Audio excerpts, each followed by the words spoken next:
Welcome to another episode of the Trusted Advisor podcast and video series powered by the Retail Solutions Providers Association. Our goal on the pod is to accelerate the success of today's and tomorrow's leaders in the retail IT industry. I'm Jim Roddy, back with you again. Thank you so much for joining us. This episode of the Trusted Advisor podcast is sponsored by Blue Star. For Blue Star, SaaS means solution as a service, not software as a service. And with their hybrid SaaS program, they have embodied just that. Blue Star's hybrid solutions as a service provides you with flexible financing options to fit any business model.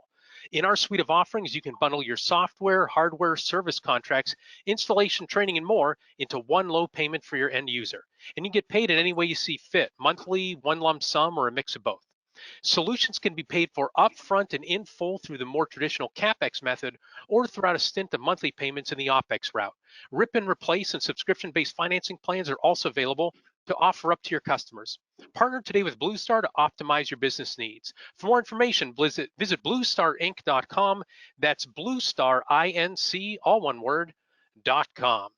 In this episode, we'll be focusing on selling technology to cannabis dispensaries with two members of the RSPA community with experience selling to cannabis dispensaries, thank goodness.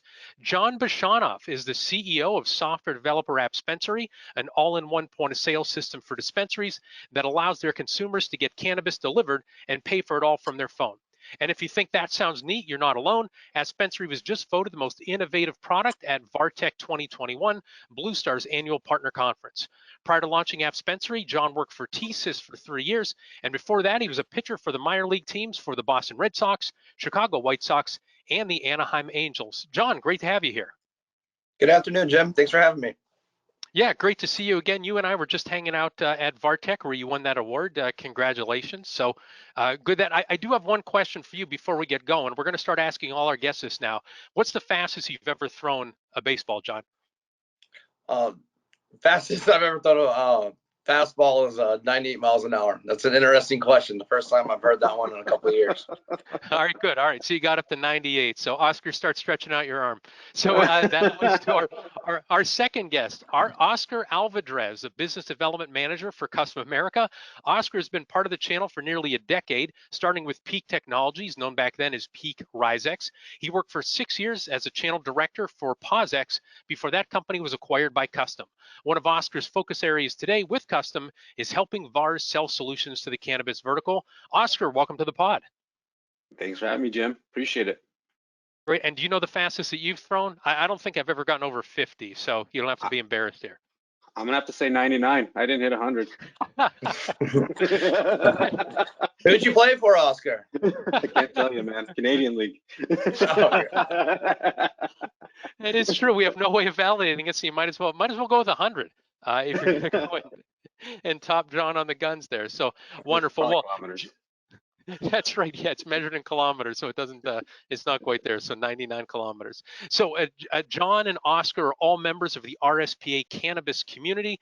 That's a group of over 180 RSPA members who are focused on making progress in this vertical. So, all right. So, gentlemen, to start with, I'm hoping that you can give our audience some insights into how you began pursuing the cannabis market as a business opportunity. Like how, when, and why did you head down the cannabis path? So, John, first, please.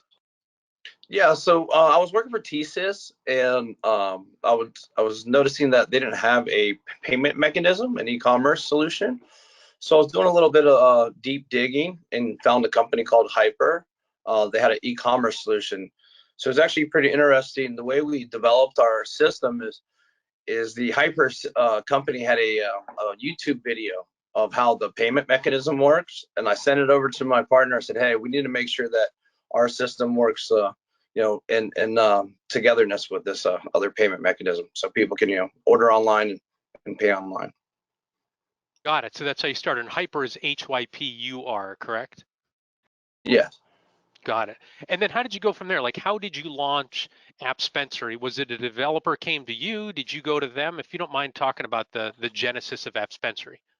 Yeah. So me and Tyler went to the same college, a college called Full Sail University. It's in Winter Park, Florida. It specializes in technology development. So I took a course in mobile development, and he was taking a course in web development. There were some crossover classes. We had a mobile design, web design / course, and he sat behind me, and we ended up, starting to discuss different opportunities. And the cannabis industry is something that kind of really sparked our interest, and for many reasons, and kind of just discussed it, and kind of it took a little bit to start developing it because there was no payments then. So I had to learn a little bit more about the payment side of the house, and dig a little deeper into that. And so when the payments kind of came about, it was like, okay, well, now we can do this, so that we should do it. Got it. Fabulous. Thank you for that. Oscar, what was your path? How did you start getting into the cannabis B2B from a B2B standpoint? Yeah, so up here in the Pacific Northwest, I'm about an hour and a half away from Seattle. This was around the time that Washington State was getting ready to legalize marijuana from a state level. And we knew a couple of the partners that were selected as the ISVs for the state, and started engaging them and talking to them about different solutions that POSX had provided at the time. So from there, I mean, there's just been state after state that has been legalizing, whether it be going to be recreational or being a medical grade product. We've been offering solutions for barcode scanning, receipt printing, all-in-one terminals, and it just grew from there just because a lot of people saw our products out in the field. ISVs felt that if one competitor was doing it, they should be looking at POSX/Custom America. So that's really where we really stemmed off from. And I want to say this was probably in 2013, 2014. Okay. Wow. All right. So 7 or 8 years. Yep. That's forever in the legal cannabis market. Yeah. Quite frankly. Ballpark. How many ISVs? How many VARs do you think you've worked with over that time that you've engaged with? Because this isn't a massive space, but I want to say it's roughly around 40. ISVs, VARs. It's a mixed match. There's some hybrid partners that we have that are out there that kind of put out everything, where it be point of sale products to security solutions to lighting. So I mean, there's quite a bit of different entities that we're working with here at Custom America. got it. Wonderful. Well, thank you, gentlemen, for that, so everybody knows kind of how you got into this market. So let's break selling technology to dispensaries into 5 segments, right? So the first one would be finding prospects. Second would be initial outreach. The third would be engagement, right? That selling conversation, the back and forth. Then what comes out of that is fourth, overcoming objections, which leads to the 5th step, which is closing the sale. So I'm sure our listeners know how to sell, right? This isn't going to be a sales 101 podcast like you should know your product, right? You should, smile when you talk, things of that nature, right? But where I'm hoping you can help our listeners is by sharing with them how the cannabis dispensary market is different from their typical sales process. So let's start with that first part, finding prospects. So that includes finding dispensaries to sell technologies and services to, and also finding the right contact inside of that dispensary, because the owner might not be the person that you go to. So what have you seen? What's been most effective for you or the partners that you work with? What have you seen that's been most effective for VARs and ISVs, helping them build a list of target prospects in this market? So John, if you could take that one first. Yeah, so the best way to that we've been reaching out to dispensaries is there's a company called Cannabis Media, and they are they have an email campaign that we work with. Cold calling, depending on what market you're in, right? There's the market like Oklahoma. There's a lot of massive amount of dispensaries being licenses being issued. So could be a different approach as in with the new businesses coming out. With the limited licenses markets, there's different expos to go to locally. That's probably a good idea. Just meeting new people, operations, directors of retail operations people, and kind of let it work up the chain from there. Got it. And so just a couple things you mentioned, Cannabis Media.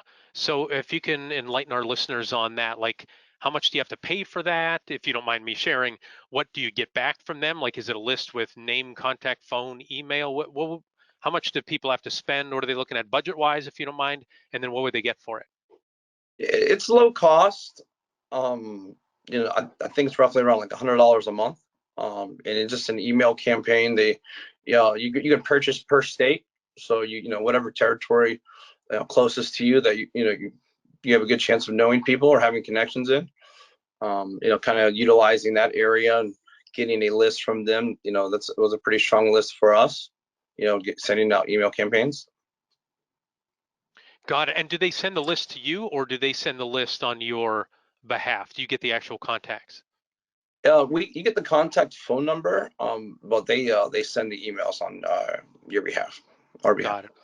Okay, thank you. And then you mentioned about limited licenses. Can you talk about that a little bit for folks who might not be super familiar with the market?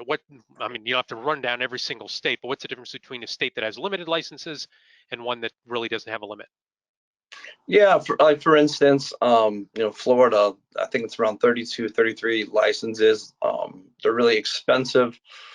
And I know Virginia is a very limited license market, so you have only so many licenses the state issues. For instance, Georgia just had a lottery. They only issued 6 licenses. So it's a real competitive process. Some have a scoring system, some have a lottery system. So just there's a whole bunch of different ways to go. But it's harder for those licenses to be captured for the dispensary operators. Right, and so once it's limited, you know the list, right? There's essentially at this point a finite list, but the unlimited states, anybody can get a license. I mean, anybody who qualifies can get a license, and those lists can be super long, right? And you end up on a really heavy research task. Am I understanding that correctly? Yeah. Got it. Oscar, tell us about what the partners you've worked with. What's been most effective for them of building a list of prospects? I piggyback on what John said there is getting out to some of the regional shows. Every state market is going to be completely different, and finding out who those contacts are and making that face-to-face introduction and having the conversations, I think really speaks or is leaps and bounds. I found that on my side of the industry, being on the technology side, it's been easier face-to-face to have a conversation versus trying to cold call somebody, just because of the trust factor. The industry is still the Wild West right now. There's things that are happening in the space where it's ever growing. So everybody's trying to come at somebody with a new type of solution. And if you can put a face to the manufacturer or to the product or the software, it's going to take you a little bit further, I feel. Got it. And can you expand upon that point a little bit? Because in the RSPA cannabis community, we've heard that a lot in terms of face-to-face events are way better than cold calling. And that seems to be true no matter what vertical, but it seems like the chasm in the effectiveness is so much higher right in the face-to-face compared to if you're just generally cold calling. Can you add a little bit more color to that, Oscar, in terms of why exactly is that? And this is just my opinion, like in the market, there's so much that's happening, right? I mean, they're trying to get their product out into their specific state. They're trying to figure out their growth strategy. They're trying to get their infrastructure up. They're all capital based. I mean, they're not FDIC insured. So I mean, there's things that could happen in the back end where they just completely get whacked out of the market. So, I mean, having trust around your resources, your suppliers, like it feels like one of the biggest things, just because you are an entity driving that force with them. And if you're not there to protect them, that they're just going to move on. Got it. Thank you. All right, let's move on to part number 2 of our 5-step selling, and that would be initial outreach. So, Oscar, let's stick with you. So, you've got your list of who you want to connect with, right? You might have met a few of them at a regional event. You might have purchased something from Cannabis Media. What are the best ways to reach out to these dispensary prospects? How do you get their attention and earn a chance to have a meeting with them and talk to them? What have you seen? What works? What doesn't work in this market? It's really identifying their needs and wants, but also kind of seeing what's been working for other partners as well, right? I mean, on our side, on the retail side, being inside of a dispensary, not every transaction is going to be the same. And again, being state regulated, there's opportunities where people need to scan a barcode to get into a queue to get into a dispensary. You can have an open area where they just go behind and talk to a bud tender. So really just having an understanding of how the industry works, I think is really going to help you be successful in this industry. There's a lot of weird nuances that I've seen, and I'm still learning. I mean, there's things that I find out every day. But it's one of those things where I feel that you have to breathe it, you have to immerse yourself into it to get an understanding of your specific market, and then you can figure out your niche market on how you're going to address what you're looking to overcome. And on our side, being on the hardware, there's a lot of different opportunity that's coming about. A lot of things that came from the situation that we're in, being able to move things around or engage with the customer without having an employee behind something. So it's ever changing, honestly. Got it. And so you talked about understanding the market. I guess this would be a good opportunity for me to plug the RSPA ebook, 7 Elements of a Successful Cannabis VAR. We actually have a list in there because we talk about you need to have an educational pipeline to really understand this market. We have a really long list of things that you can do. So John, let me turn it to you. So you got to understand your market, but what are the best ways do you go and physically knock on people's doors? Do you pick up the phone and call them, email them, tag them in social media? Like what things have you seen that's most effective with these dispensary decision makers? I mean, to piggyback off what Oscar was saying, I think the best, route to go and the key would be to, just introduce yourself face to face, right? Shake their hand and, build that trust. There's, like he was saying, there's a lot of things going on when operating a dispensary. You're worried about, shipments coming in. Is the point of sale working? Is it being compliant? Employees, there's so many things going on. So, kind of making sure to get that time aside for them and getting face to face and, kind of being able to explain to them what you can do and making sure that, you can help their business. And is it you reach out to them and say, I'm going to be in your neighborhood Wednesday afternoon, can I stop by? Or is it just knock on the door or set up an actual appointment? What have you seen is most effective, or does it run the gamut depending on the dispensary? It's just different for different territories. Some the limited licenses markets. It's LinkedIn is a better avenue to go. Connect with them on LinkedIn, build a relationship. Right, with COVID, face to face wasn't as available. So comment on their stuff, like their things.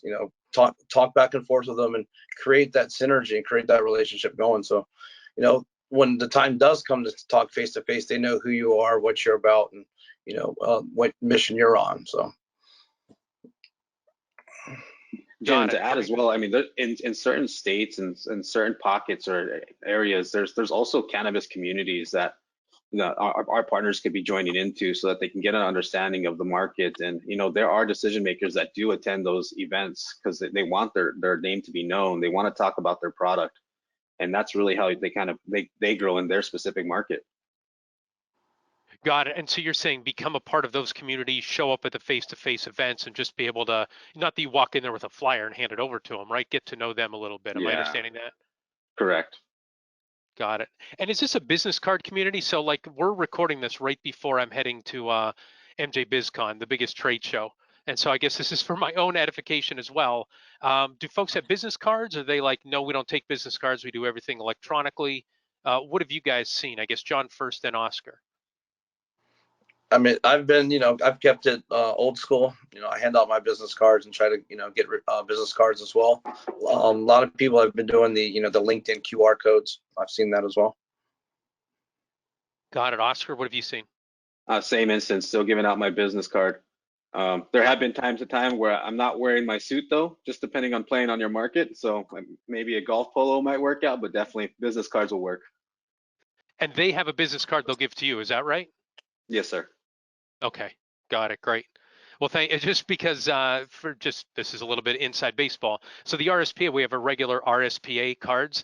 For MJ Biz, we ordered our own RSPA cannabis community cards with a QR code that they can snap, and it links to the webpage for the RSPA cannabis community, because we thought people are going to look at it and go, what's the RSPA? But if they see RSPA cannabis community, they don't even really need to know what RSPA stands for. They will know what cannabis community means. So I was going to ask you guys for your opinion on that, but it's too late. Right, everything's shipping. Just try it. The best way to find out. And I was planning on leaving my my sport coat at home as well. I'm going to wear slacks and a shirt. There you go. Unless you think I should go no shirt, show off the guns. You guys. I don't see that, but give it a shot. I'm telling you, you don't know if it's not going to work. Good, John. Should I wear a shirt to MJ Biz or what? Guns out, Jim. All right, well, we'll see. I'll save that for day 3 and see how it goes. So, all right, before we continue on, let's pause here to let our listeners and viewers know the RSPA has launched the next generation of education for the retail IT channel with RSPA Academy EXCELerate. This online system offers continuous learning, training, and development opportunities anytime, anywhere from any device. Included are these courses: entering the cannabis vertical, where should VARs start? 7 elements of a successful cannabis VAR, mistakes VARs can't afford to make in the cannabis market.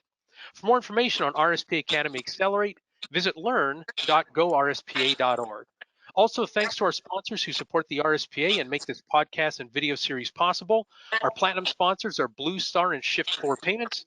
Our gold sponsors are Heartland and ScanSource. And with this being a special episode, we want to thank the sponsors of the RSPA cannabis community: APG Cash Drawer, Blue Star, Star Micronics, Touch Dynamic, Partner Tech, Epson, 420 MSP, and Marijuana Venture Magazine. To receive the benefits of an RSPA membership or RSPA sponsorship, email membership@gorspa.org. And finally, don't forget to save the date for 2 special RSPA events in 2022. Inspire, the Retail IT Channel's premier leadership conference, is January 23rd through 26th at the Wyndham Grand in Clearwater Beach. And Retail Out 2022 is July 24th through 26th at the Gaylord Palms in Ontario. 2 events you don't want to miss. So, John, little home field advantage for you there with those being in Florida. And Oscar, you'll rack up your frequent flyer miles attending those. No problem with that. Got it. Yeah, there will not be I'm in Erie, Pennsylvania. There will not be an Inspire in the Great Northwest or Erie, Pennsylvania anytime soon. So, all right, well, let's continue with our conversation. Part 3 is the actual sales call itself. So, John, let's start with you. And what advice would you give to VARs and other ISVs? So this is the aspect. How is this aspect of the sales call different from selling to a restaurant or maybe another retailer? Yeah, so my experience is on the B2B side from TSYS, we were strictly cold call, do everything over the phone type deal. Little different on the cannabis space. Our approach is, we call them and let them know that we'd like to stop by type deal if they have time. Kind of get into the store, shake some hands, and trying to go that route and go. I'm from Florida, so it's a little harder for me. Because it's a lot of big corporation. It's not as easy as in somewhere as a market, let's say, Oklahoma or a Michigan or a California. So it's a little different than that, but that's a better approach that I've seen. Got it. And how is the sales call itself, once you're engaged in the conversation, different from selling to another vertical? Is it all the details you need to know about cannabis and regulations and all the emerging laws? Is that the biggest thing that you have to be prepared for? Is there something else from a selling standpoint?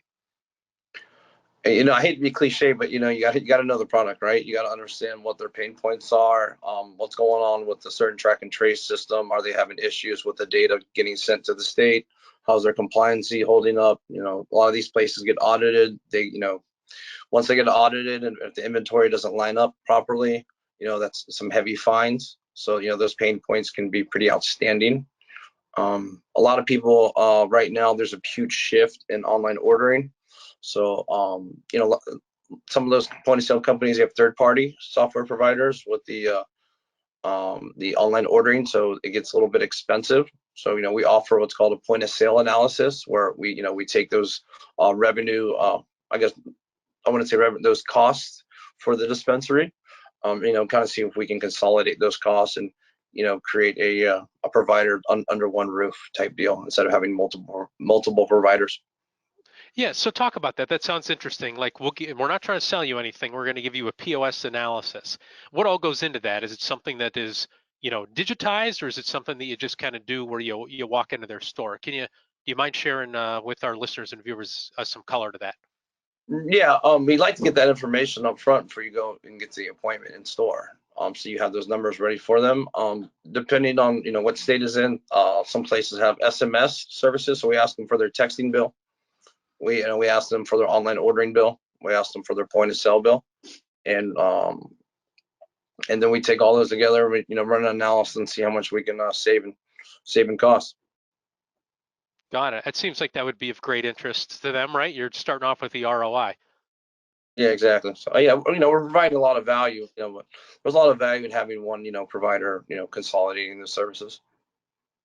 Got it. Great. I'm actually in the middle of reading the book Purple Cow. It's a marketing classic by Seth Godin, but it goes way beyond marketing because it says don't invest all your money in marketing. Just have a great product, right? If you have a great product, that's really what's going to get people's attention when you start introducing it to them. Like put more effort into R&D, and it sounds like that's a path that you're taking. So, all right, Oscar, give us your insights in terms of advice for VARs and ISVs for the actual sales call itself. For the VAR market, I think it's really just don't have that tunnel vision. Think outside of the box. There's a ton of opportunity for to be selling into this market and to find the reoccurring, right? I know that the traditional side is really looking for the payment side, but there's still a lot of reoccurring avenues that you could have, whether it be labeling, paper. There's a lot of specific applications where people are looking for something that's customized to meet compliance issues. Maybe it might be a label that needs to have a certain color or needs to have some sort of information that's listed on there. So, it's really just knowing what's happening in that specific area, but then also finding out specifically on that location itself. Like John had said, there's always things that are happening with compliancy, whether it's the seed to sell traceability that could be an issue, or they just can't get something to work, so they're getting dinged by fees. So it's really just opening your eyes and asking questions, because there's technology in there. There's opportunity to get more on the networking and security side, and it's a good market to be in today. Got it. And one thing that I've bumped into talking with VARs who are trying to get new to this space is they're so used to having a core software product that they always represent, and then a POS bundle around that. But a lot of them are saying is like, I can't find, the right software that works for me. And so one thing that we've kind of advised them, and again, this isn't like me coming up with the top of my head, but it's what we see other VARs doing, is sell access control, sell video surveillance, sell some other things around it before you start getting into, because they might already have a software and you're not going to be able to displace that. I guess, what are your thoughts on that, Oscar, in terms of is that what you mean when you say think outside the box? Don't just go with your traditional, I lead with a software and then other things. You might need to lead with other stuff to get in there. Am I understanding that correctly? Definitely. Be the trusted advisor, right? Everyone is looking at the point of sale, but outside of that, there's other avenues that from our side and the technology side where we could be that trusted advisor in providing that solution for that location. Got it. Great. John, any thoughts on that? Because again, you're selling a software directly, so you're just trying to displace whoever they have from a software standpoint. Is that right? Yeah, our offering's a little different, because we provide an app that's something that's super new in the market. So it's one of those things like, hey, do you guys have an app? Most of them don't. So a lot of people want that. So it makes it pretty easy. Got it. Yeah. So you're looking for that gap, and you've got a clear gap right there for these folks. So great. Well, let's take steps 4 and 5 together. So overcoming objections and closing the sale. So Oscar, first, what are the typical objections that you've heard from dispensary decision makers?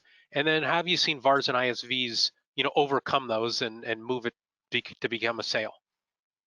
Right now, you hear the not right now, or I'm too busy for this. With the current situation that we're in, everything boomed for the market.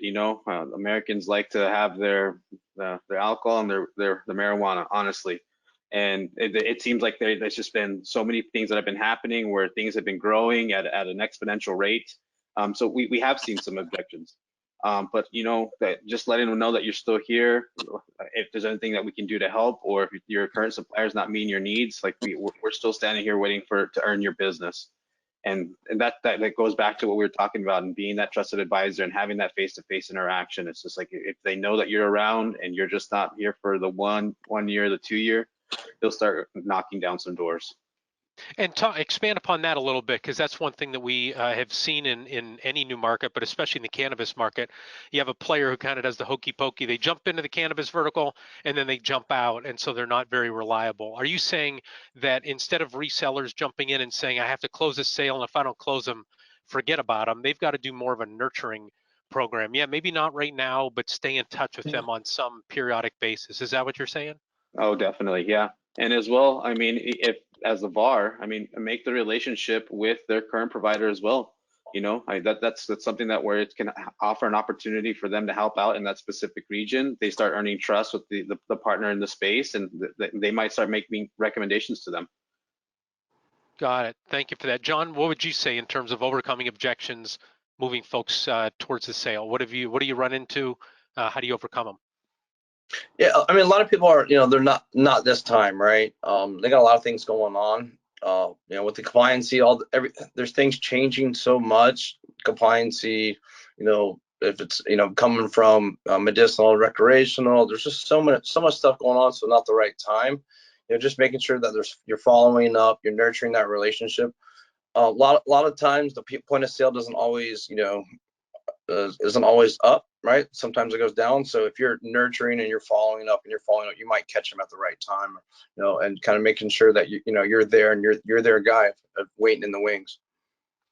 That reminds me a little bit of how managed services providers sell their backup solutions, right? Or their overall solutions, where you go to somebody and they're like, we don't have any IT problems. Check back 3 months later. We don't have any IT problems. Check back 3 months later. You know what? We just have had these 3 things happen. Maybe I should be looking for somebody else. So, and there's also, again, I alluded to the 7 elements of a successful cannabis VAR ebook. Underlying the 7 elements is patience. Right, you have to have patience in this market. It's not one call business where, could be if you're fortunate, but it really seems like you need to be in this for the long haul. I guess, Oscar, would you expand upon that in terms of the patience that John brought up? Oh, definitely. I mean, patience is virtue, right? I keep on saying that it boils down to relationships and being able to have that conversation and look that person in the eye and say, I'm going to be there with you. I find that it just makes the selling cycle a lot easier when they trust you versus really kind of going in and saying, I can do everything. They're just going to shut you down right away. So I for one, I've been a big advocate for trying to get out to the local shows, making friends with particular, let's say, another partner that might be just doing one part of the solution, and say that you could provide another leg to the whole opportunity. So I mean, really, it's just about nurturing a lot of relationships around you. Got it. Yeah, it sounds like going to a dispensary decision maker and saying, I'd love to do everything right off the bat is almost like when you're hiring a new employee and they're like, I'd love to get into management. You're like, clearly you've never been in management before, because nobody would be that enthusiastic or really know what they're talking about from that regard. So, all right, well, let me close with this. And John, if you can take this one first, so thank you guys for, helping us through those steps. Where do you see the cannabis market heading? Because there's a lot of folks who are like, I'm not sure if this is really the market for me. Does it have legs? Could it really be something that's impactful for the channel? So what do you think VARs and ISVs who have worked for years in the retail IT space should do in reaction to where the cannabis market is heading?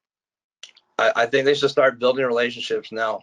The market is just growing exponentially fast. You have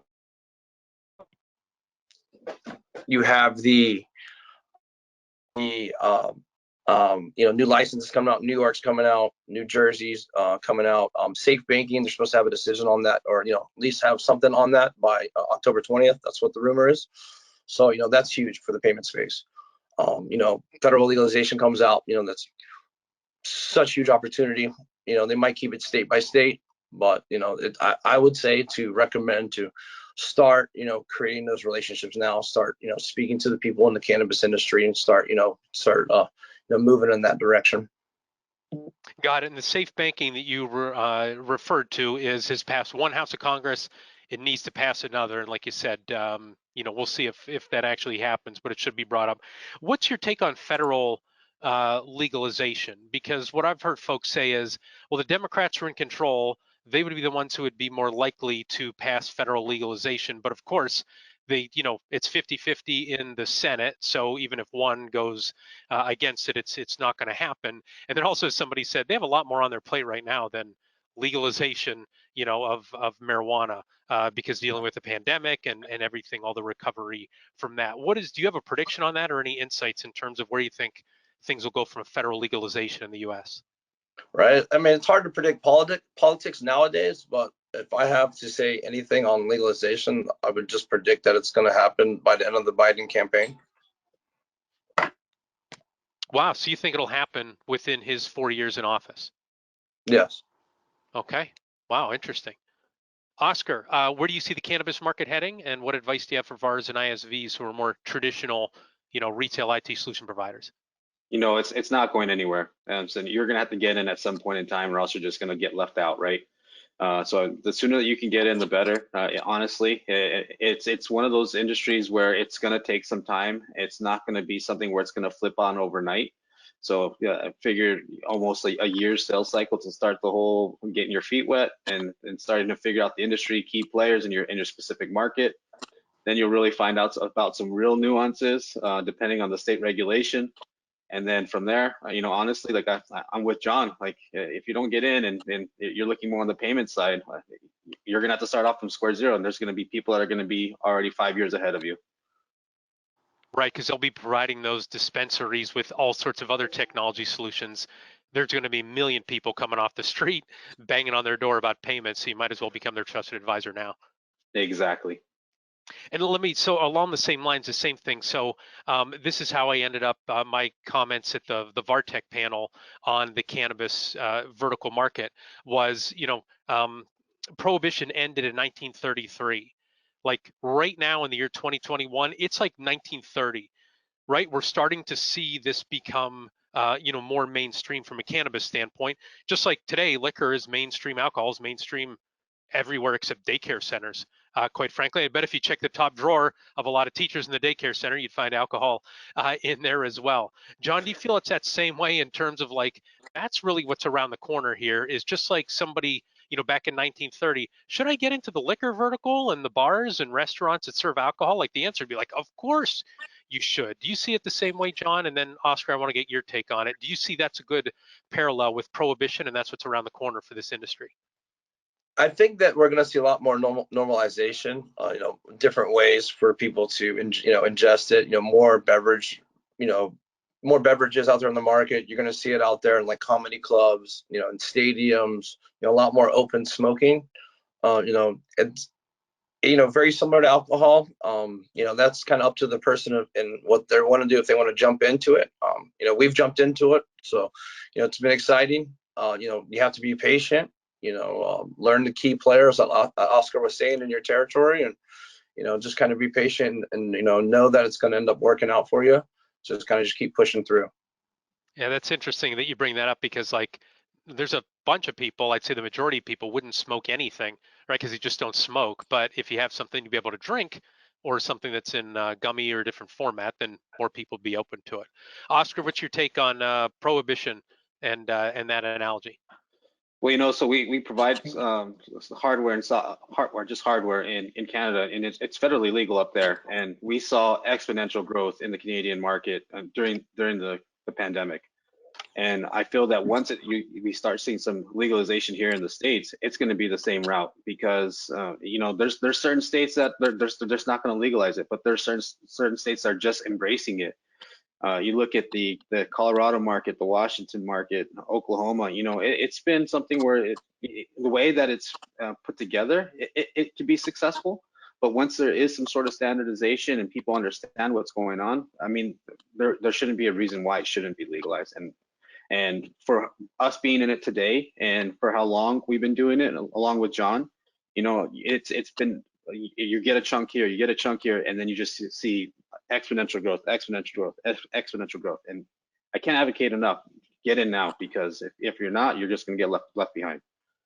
Got it. And John kind of threw down the gauntlet. He thought by the end of the first term of the Biden administration, it'll be federally legal. Do you believe that to be the truth as well? Definitely. The closer and closer that it gets to Washington, D.C., I think the chances are going to be getting better.